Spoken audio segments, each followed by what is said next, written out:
Bonjour, et bienvenue dans cette nouvelle vidéo. La question de cette vidéo est la suivante. Qu'est-ce que la spirale de la mort?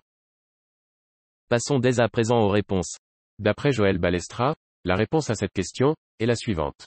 C'est un phénomène assez triste qui trouve son explication dans la biologie des fourmis et leur mode de fonctionnement. Comme vous le saviez sans doute, ces petits insectes ont l'esprit communautaire et se déplacent en groupe.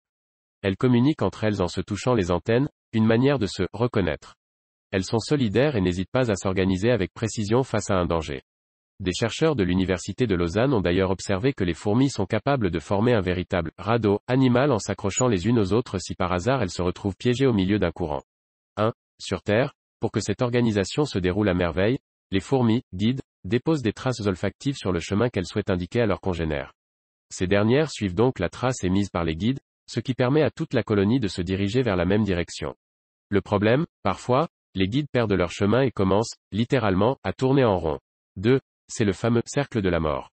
Comme les fourmis de derrière suivent celles de devant, la colonie entame donc une ronde sans fin, de laquelle seules quelques récalcitrantes arriveront à se défaire.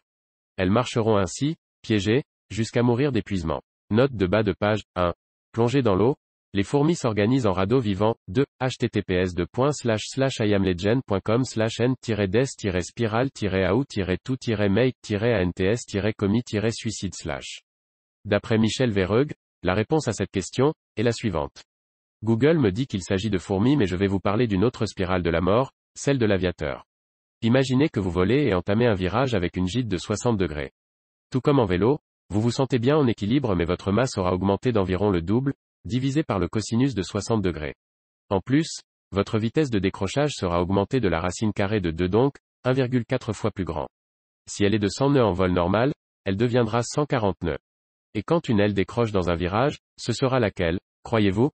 Eh bien celle à l'intérieur du virage, donc l'aile basse qui bouge moins vite et où l'angle d'attaque de vent apparent devient maintenant supérieur à 18 degrés. Le bout d'aile décroche et tombe et que fait le pilote sans trop d'expérience? Il tire sur le manche pour redresser le nez qui tombe et le pousse aussi vers l'extérieur du cercle du virage.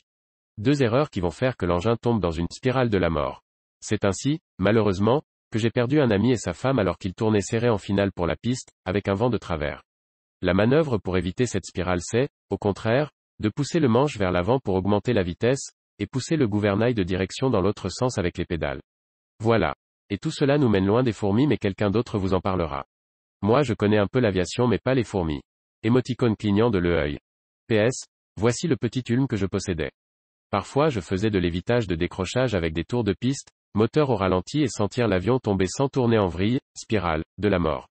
On arrive à la fin de cette vidéo, si elle vous a plu je vous invite à mettre un pouce bleu, ainsi que vous abonner.